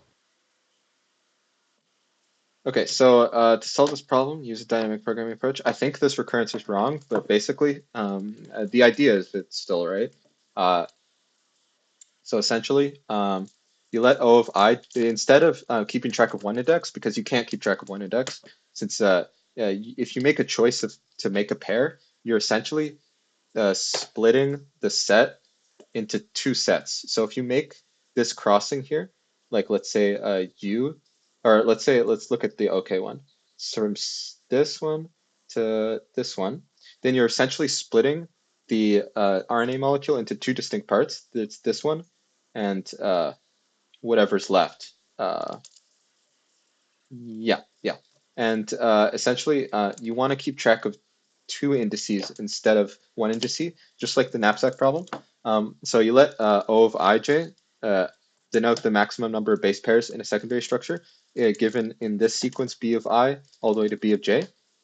Then essentially, if you take the maximum over which pairing to associate with the last element, then you can essentially split the problem into three distinct problems. So in this case, if we were to make, let's say this pairing, let's say this pairing was possible, which is not, but G to C, then you split it into three parts. There's the part in the middle, there's the part to the left, and the part to the right, and you recurse on that. And you store these solutions as well so that you don't have to keep computing them. Then essentially, you know that then you only need to compute O of 1n, which, and to compute this entire table, there's n squared subproblems. So, and evaluating each recursion step actually takes O of n time. It takes O of n time because you're doing a maximum of at least n elements here. So each recursion step takes O of n time, and there's n squared recursion steps here. So therefore, the algorithm in itself runs in O n cubed time. There's a way to make this faster and use less space, but I'm not going to cover that because I don't think that's important. Then there's there's a sequence alignment problem. This is also similar. It goes through it. I'm going to skip that in case you want to look at that yourself. To go back to shortest paths now, I think this is an important example. If you're given a directed weighted graph, uh, this time the graph can contain negative weights, right? You want to find the shortest path still. You can't use Dijkstra's algorithm here because it contains negative weights, right? So you have to use instead a dynamic programming approach, and then we'll get to actually what it is, which is the Bellman-Ford algorithm. But essentially, it's if G has no negative cycles, then you know that there must exist the shortest path. And the Bellman-Ford algorithm will tell you either there's a shortest path or there's negative cycles. So to solve this and to construct the Bellman-Ford algorithm, we use DP here. We'll use two indices to keep track. The first indice will be used to keep track of uh, uh, how many edges we're allowed to use in our shortest path. And the second one will keep track of which edge we're starting at and to get to t. So in the end, we want to end up solving opt of n minus 1 s, because in the end, we're going to be able to use at least or at most n minus 1 edges, and we want to start from s to get to t. And then we can have our choice as either choosing, making a choice on whether the first edge is, or whether we use exactly I edges or we use I minus 1 edges. So if we do end up using at most I edges, then the first edge must look like something like VW, right? So this then means that we can recurse on the rest of the path, except instead of from V to T, we can use from W to T. And then our recurrence becomes something like this. If instead we used I minus 1 edges, then we simply still start at V, except this time we lose I minus 1 edges. And yeah, so there's that. So recurrence there. You can build up solutions of this form where I ranges from 1 to n minus 1, and V is any vertex in V. And filling this table has like n squared entries, or n times n minus 1 table entries to be precise. And each entry takes O of n time because you're doing this minimization step over all edges. Uh, and if you assume that the number of edges is comparable to the number of vertices, then you're going to get O of n time. Therefore, this algorithm runs in O of n cubed time in general. And there is an unnecessary space requirement here. In practice, if you implement this algorithm, instead you don't need to list all the values of I. You only need to list the current one and the previous one. So you can actually have your table just be a one-dimensional array, and instead use this notation here instead. And in doing so, this is what we end up calling the Bellman-Ford algorithm. And yeah, it finds an n cubed time in O of n space, and you can reconstruct the shortest path after running the algorithm. Okay, yeah, so that is chapter 6. Was there any questions about chapter 6? I think this is the most jarring chapter, I think, probably. Just because it's like, it's interesting. Not many people, I think it's probably very useful though. Very useful, right, Eric? Like these questions for like, especially for interview questions, dynamic programming. Yeah, actually, yeah, it is really useful. It helps understand DP a lot. Yeah, so You get a lot if, of practice with it. yeah, exactly. Yeah. So practice as much as you can for DP, just in general, just in life. If you're going into CS, like for software and engineering interviews, like DP is very useful. Yeah. Okay, so now we'll go on to the not so much useful stuff, but maybe useful. Chapter 7 stuff is the flow network stuff. So a flow network is just in general, it's just a directed graph such that each edge has a capacity, and there's a source node as a sink node. A source node is where no edges enter. Sink node is where no edges exit. So all other nodes are called internal nodes. And now an ST flow, so basically a flow of the graph, is an assignment. So you basically assign to each edge a specific number, and this number is called the flow of the edge. And essentially, the flow has to be positive, right? It has, or non-negative, basically. It can be 0, and it has to be less than or equal to the capacity that that edge can store. So basically, it's kind of like if you envisioning like a hydroelectric system, like pipe system. It's like the capacity is basically how much pressure it could take, and then the flow is like the exact units of pressure. It's not an exact analogy, but uh, it helps. And for every node that's not the start or sink node, the flow into the pipe has to be the same as the flow out of the pipe, or in this case, nodes. So the sum of the flows of the edges going into a node has to be equal to the sum of the flow of the edges coming out of the node. And then the value of the flow is simply just the sum of the edges, the sum of the flow of the edges out of the source node or into the sink node. So it can be either or. So it's just basically just how much like flow is entering the network at a given time. Now, the maximum flow problem is basically if you have a flow network and you have a bunch of capacities laid out for each edge, find the maximum flow that satisfies the constraint this second constraint. So find the maximum possible flow that we can assign to the graph. Okay, there's no natural dynamic programming algorithm here. We can use a variation of a greedy algorithm here, uh, but we have to consider something that's pretty interesting in its own right.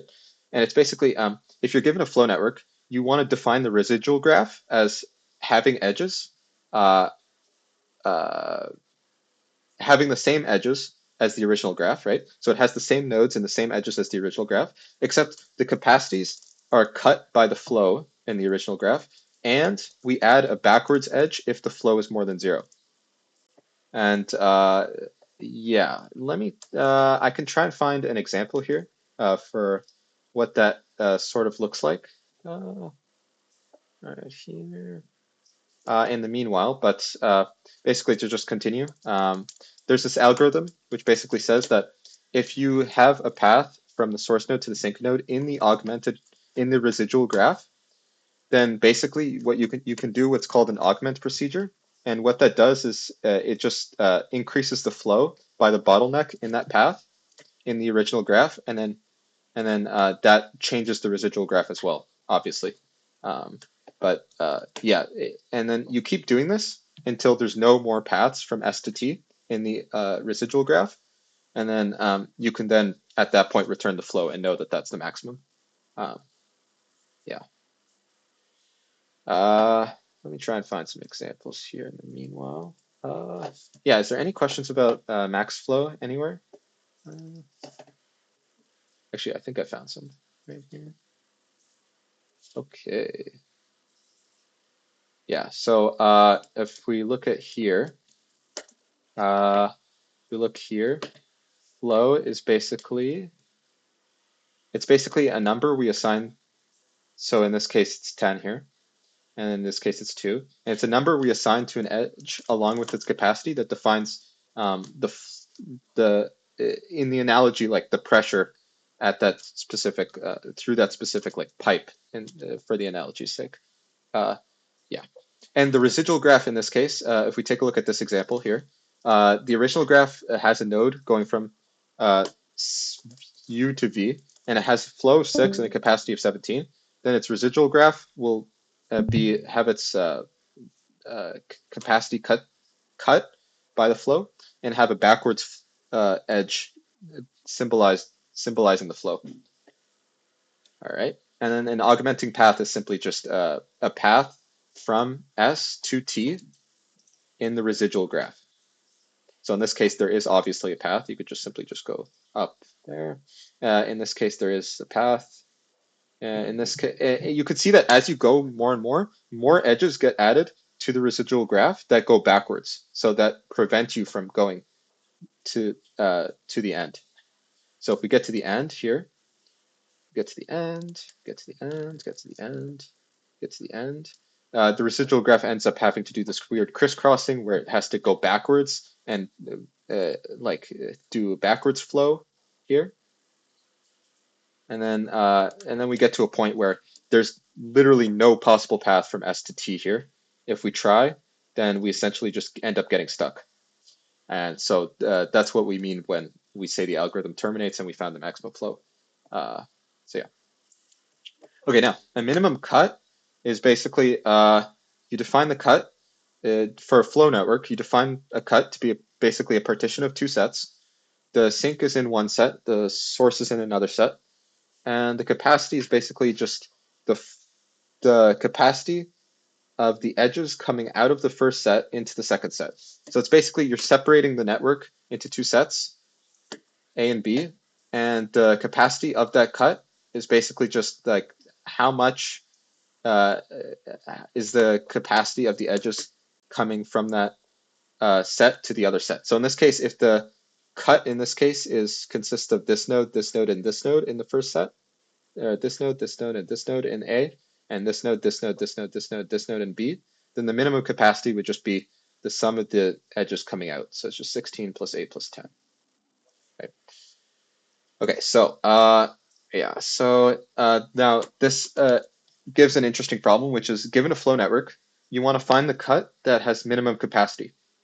And you can actually prove that if F is any flow and you have any cut, then the value of that flow has to be less than or equal to the cut. And then you could show that for any flow network, the minimum cut is actually precisely equal to the maximum flow that's achievable, right? And then you can actually find exactly what the minimum cut is from the maximum flow by simply just drawing its residual graph and finding what nodes are reachable from the residual graph.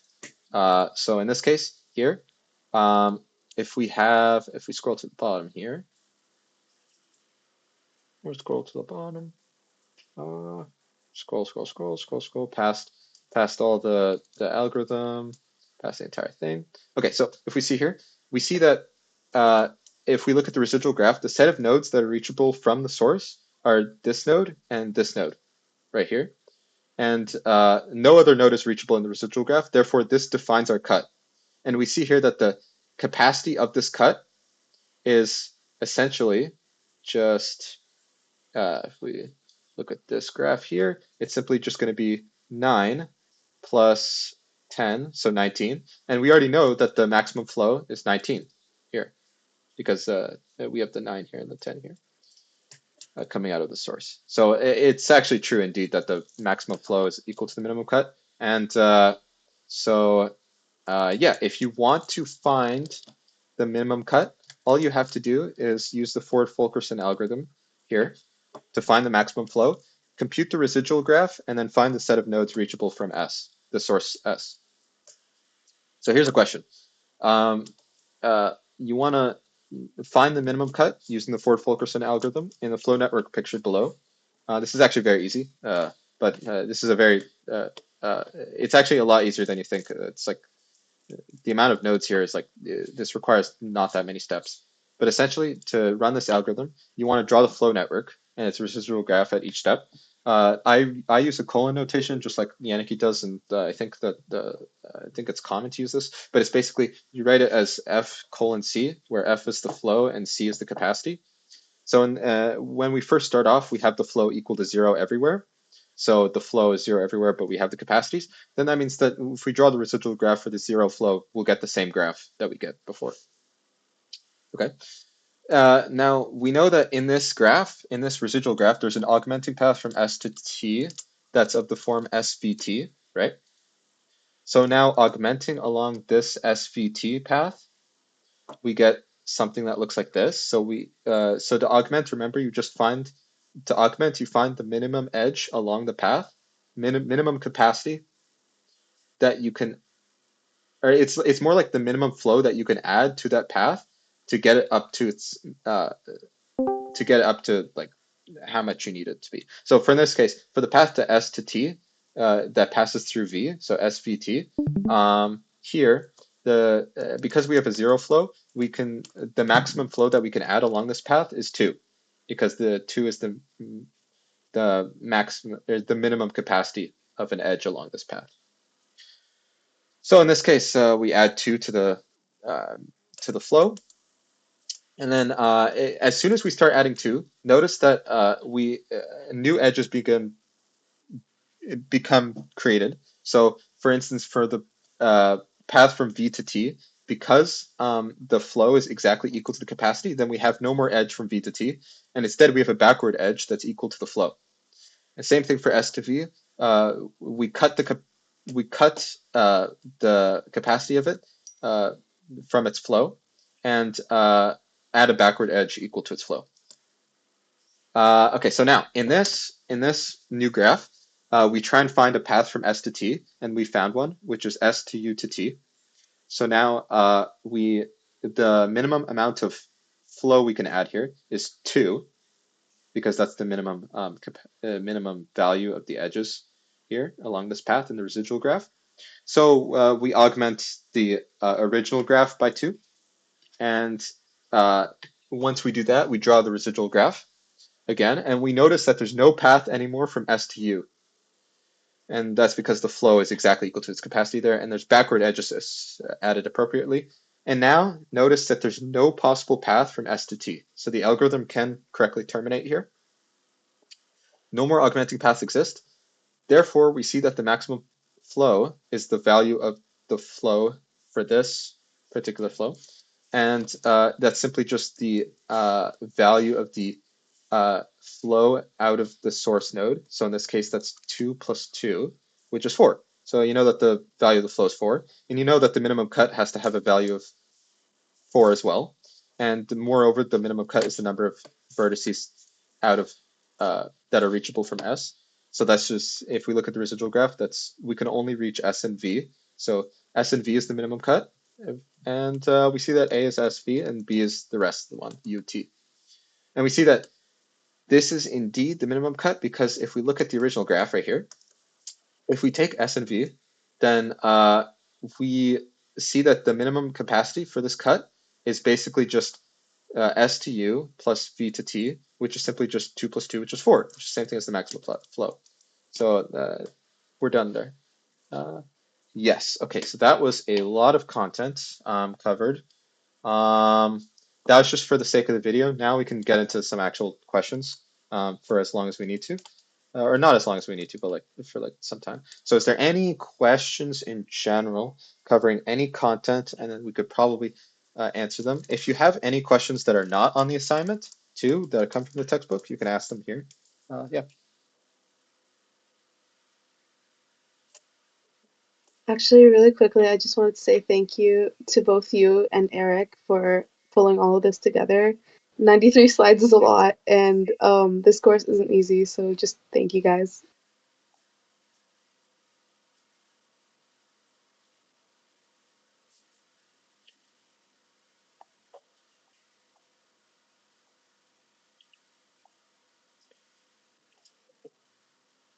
Okay. Well, if there's no other questions, then I guess we could maybe make some comments on some questions. Let's see. It's something that's interesting. I guess hmm, the is everyone good with greedy algorithms? I think that's pretty good. Everyone's good with those because I think those are probably the most important ones based on how much content was actually covered on there. Uh,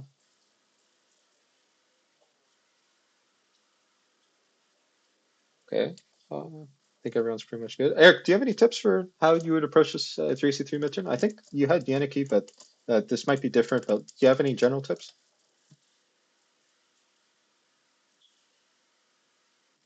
Oh, is there? Um, Oh, oh yeah, I was muted. Yeah, sorry. I don't know. I just like practice questions. I think practice is probably the best way to prepare. yeah, yeah, pretty much. I agree. I think practice problems are probably the easiest, or the best way to prepare. Not the easiest. It can be pretty hard, but yeah, they're probably the best way to prepare for tests like these. In the test, you're allowed to take in a textbook, which is a huge advantage that you shouldn't ignore. So if you don't have a textbook, that kind of sucks. But if you do, then I think you could just you can use it. You should use it like to the best of your ability, and you should learn how to use your textbook. So that when you're doing these problems, you should always have the textbook with you, and then learn exactly which sections you need to read through to in order to solve the problem the fastest. Um, I think he designed the test to be an hour 30 minutes, so you have an hour 30 to do the entire test. I don't know how many questions there are, but judging from what previous years have said, they said that the questions are going to be relatively straightforward and taken directly from the text. Not directly, but maybe taken from the textbook. So you should definitely take a look at the textbook if when you can. Uh, yeah, yeah, yeah.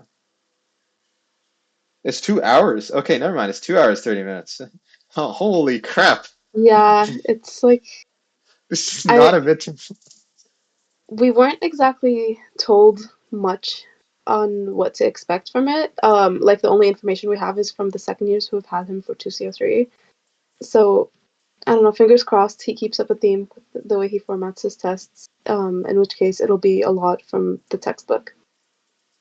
You know what? In 2 hours, 30 minutes, you could probably like, if you don't know a question, you could probably learn it in that amount of time, I think. Yeah, right. The second years also said that for 2CO3, he said he designed the test to be completed in 1 hour, but he gave them 2 hours and 30 minutes. So I'm hoping he also does that with us. Like again, he hasn't like spoken to us much about the midterm. He just tells us to like study the assignments, I think, and the textbook. So fingers crossed. It's also worth a lot of our grade, like 35%, which is like I've had exams worth less. So we'll see. 2 hours? That's like, okay, well, I guess, yeah. It must get tiring, though. 2 hours. Yeah, no.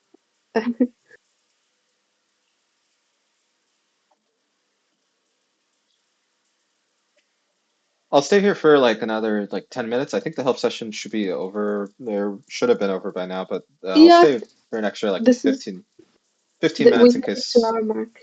But yeah, thank you guys again for hosting. Like again, it must have been a lot of work. I'm looking at the 93 slides and it's like a lot. So thank you for pulling it together.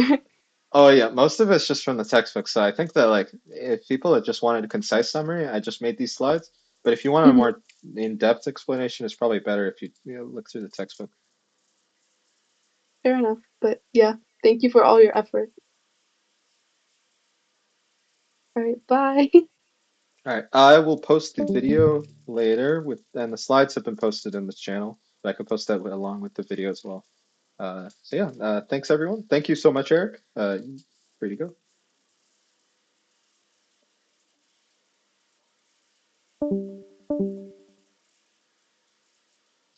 Okay, okay. Thank you, Hakeem. Okay. Yeah, you Why are did you everything. thanking me? Oh yeah. But yeah, thank you guys for it was